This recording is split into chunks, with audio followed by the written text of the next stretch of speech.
John McAfee has said his Twitter account was hacked and used to promote lesser-known cryptocurrencies. The cybersecurity pioneer has rebuffed suggestions that the alleged incident undermined his own credentials, saying, "I have no control over Twitter's security." But he also posted that he believed his mobile phone had likely been compromised. Twitter declined to comment but highlighted its security advice guide.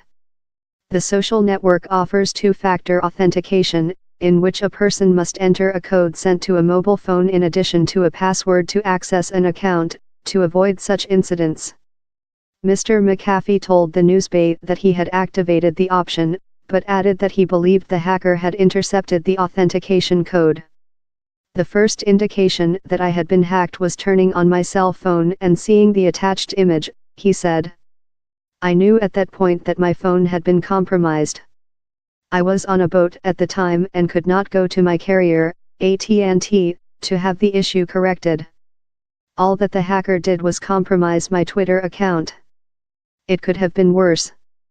Mr. McAfee added that he had since removed two-factor authentication from all of his accounts as a precaution.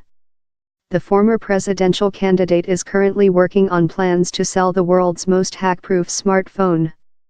A press release issued earlier this month said it was due for release in February. Mr. McAfee came to prominence in the 1980s when he founded a company that released the first commercial antivirus software, McAfee Virus Scan, and helped spark a multi-billion-dollar industry.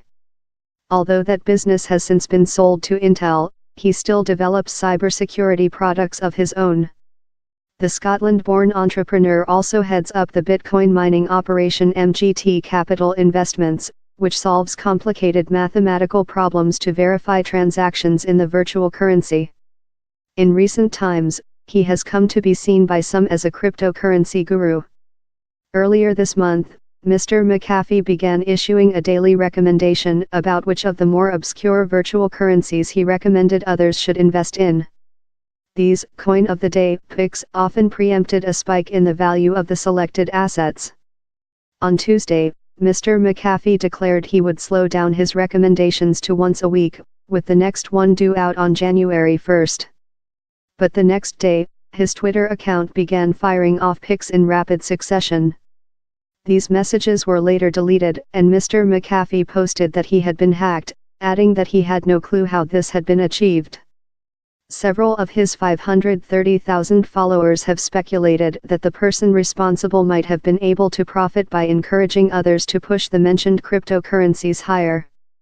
Mr. McAfee is often perceived to be both a colorful and divisive figure. Following the report that his Twitter account had been hacked, some other security experts took the opportunity to poke fun at him. They include Marcus Hutchins, the 23-year-old who thwarted a giant ransomware attack earlier this year, only to face controversy himself when he was arrested by the FBI and accused of making other hacks possible.